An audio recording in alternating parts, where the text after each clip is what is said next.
Bonjour Gabriel Attal. Bonjour. Nous allons parler de Parcoursup, mais d'abord un mot quand même sur l'Italie. La Ligue et le mouvement 5 étoiles qui présentent lundi, aujourd'hui, leur programme au président italien. Ils prennent leur distance avec la discipline budgétaire de l'Union européenne. Est-ce que ça veut dire que l'Europe doit se préparer à rentrer dans une nouvelle crise budgétaire ? C'est préoccupant. C'est préoccupant pour l'Europe. Et je pense que ça accroît encore la pression sur les élections européennes à venir. Parce qu'au fond, moi, je pense qu'il faut entendre le message, non pas des partis populistes, mais des personnes des Italiens qui ont voté pour eux aux élections. Et qu'est-ce qu'ils ont dit ? Ils n'ont pas dit dans leur majorité qu'ils voulaient moins d'Europe. Ils ont dit qu'ils voulaient mieux d'Europe.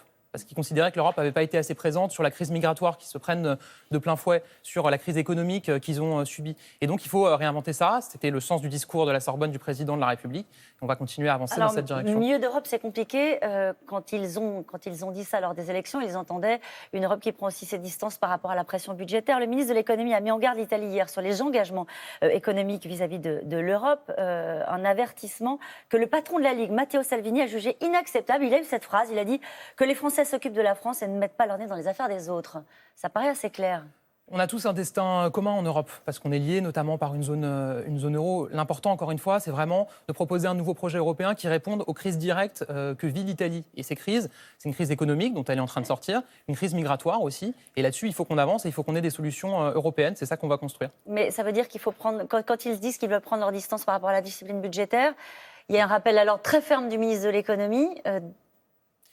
Quelle leçon vous tirez de cette passe d'armes entre les deux ? La question, c'est pas de rappeler à l'ordre. Je pense que l'important, c'est de rappeler l'importance du destin commun qu'on a tous ensemble et du fait que certaines décisions peuvent déstabiliser l'Europe et la zone euro. C'est ça qu'il faut rappeler. Et pendant que l'Italie promet à ses électeurs d'en finir avec la rigueur, le ministre de l'économie, encore lui, annonce la couleur et une réduction de la dépense sociale. Il dit en gros que c'est le seul moyen de baisser la dépense publique, s'attaquer à la dépense sociale, et il évoque notamment les baisses à l'emploi en cas de baisse du chômage. Oui. Il faut continuer à faire des économies. Les dépenses sociales, c'est la moitié des dépenses publiques. Mais il y a une ligne qui est la nôtre, qu'on défend depuis un an, c'est la solidarité pour les personnes qui sont accidentées de la vie et qu'il faut soutenir. On l'a fait en augmentant le minimum vieillesse. On l'a fait en augmentant l'allocation adulte handicapé. On ne va pas se lancer dans du rabot, ça n'aurait aucun sens par rapport à la ligne qui est la nôtre. Donc l'enjeu, c'est quoi ? C'est de regarder si les dispositifs sont efficaces à un moment où l'économie repart, où des créations d'emplois n'ont jamais été aussi fortes depuis une dizaine d'années. Et donc, il faut adapter notre modèle social à ça. Mais encore une fois, l'enjeu et la ligne que nous, on porte, c'est de considérer qu'il y a moins une inégalité de revenus qu'une inégalité de destin dans ce pays. Et qu'il faut réduire les inégalités à la racine, dès le plus jeune âge. C'est ce qu'on fait à la maternelle, c'est ce qu'on fait au collège, c'est ce qu'on fait dans le supérieur, avec la formation professionnelle aussi. Et il faut continuer à agir là-dessus. Mais pour faire des économies, s'attaquer à la dépense sociale, vous diriez ce matin, c'est pas prioritaire ? Non, je ne dirais pas ça. Ce que je dirais, c'est qu'il faut des objectifs politiques. Et les objectifs politiques, on les a fixés, c'est soutenir avec de la solidarité les personnes qui sont des accidentés de la vie. Ça, c'est de la dépense sociale. Et c'est de la dépense sociale et elle est utile. Elle est utile parce qu'il faut permettre aux personnes de rebondir, il faut permettre aux personnes de subsister et de construire leur rebond. Quelle est la dépense sociale inutile, Gabriel Attal ? Je ne vais pas me lancer là dans un benchmark des dépenses sociales. Les dépenses sociales, elles doivent être utiles si elles permettent non seulement de corriger des inégalités, mais surtout de permettre aux gens de rebondir et de construire, de s'émanciper et de permettre de reprendre en main leur destin. C'est ça notre action. Allez, Parcoursup, vous avez été rapporteur du texte, je le disais, sur la réforme de l'accès à l'université. Les bacheliers vont se retrouver fixés demain avec les premiers éléments de réponse et leurs propositions d'affectation. Combien de candidats vont se retrouver sans proposition en attente demain soir ? Écoutez, on le verra demain. Il y aura nécessairement un certain nombre de candidats qui n'auront pas de réponse demain. Mais ce sur quoi je veux insister, c'est que demain, on rentre dans un moment qui va évoluer jour après jour. Parce qu'il faut bien comprendre que les lycéens, ils ont fait 10 vœux qu'ils n'ont pas classés. Ils auront des réponses qui vont arriver au fil de l'eau à partir de demain. Quand ils en auront 2 positives, il faut qu'ils en choisissent une. Et en faisant ça, ils libèrent une place pour leurs camarades. Et donc, chaque jour, ça va évoluer. Et des personnes qui, demain, se retrouveront en attente sans réponse, après-demain, après-après-demain, la semaine prochaine, elles auront des propositions.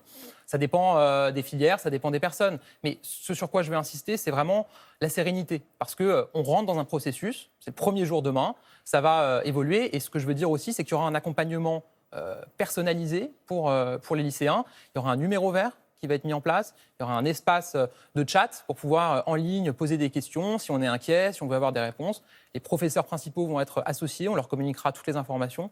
Donc tout va se passer sereinement. La dernière fois, en 2017, il y avait 300 000 candidats qui n'avaient reçu aucune proposition en début de procédure.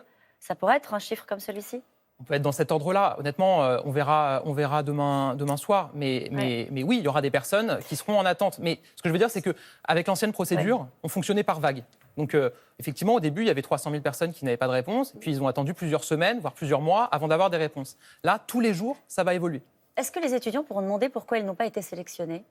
Ils auront des réponses, effectivement, bien sûr, qui seront communiquées via leurs professeurs principaux, qui leur expliqueront pourquoi est-ce qu'ils n'ont pas eu un oui, pourquoi ils sont en attente, pourquoi ils ont eu un non si c'est des filières sélectives, puisqu'il n'y a que les filières sélectives qui peuvent dire non, ça je veux le rappeler. Ouais. Tout le monde sera associé. Et moi, si vous me le permettez, je veux aussi saluer la mobilisation de la communauté universitaire et des enseignants-chercheurs, puisqu'ils ont travaillé dans un temps record pour examiner les dossiers. Et je pense que c'est important de souligner. Tous ne l'ont pas fait avec bonne volonté ? Il y a eu quelques personnes qui, politiquement, ont contesté la réforme, mais c'est epsilonesque. L'immense majorité des enseignants-chercheurs s'est mobilisée pour jouer le jeu, et c'est important de le souligner. Alors, il y a une série de vidéos diffusées par l'association L214 qui dénonce les maltraitances dont sont victimes les poulpons de Sophie Marceau. Se saisit de cette cause alors qu'il y a un projet de loi agriculture et alimentation qui arrive à l'Assemblée. Et dans ce texte-là, c'était une occasion éventuellement de légiférer sur ce sujet, eh bien, un seul article sur la violence animale. C'est une occasion ratée ?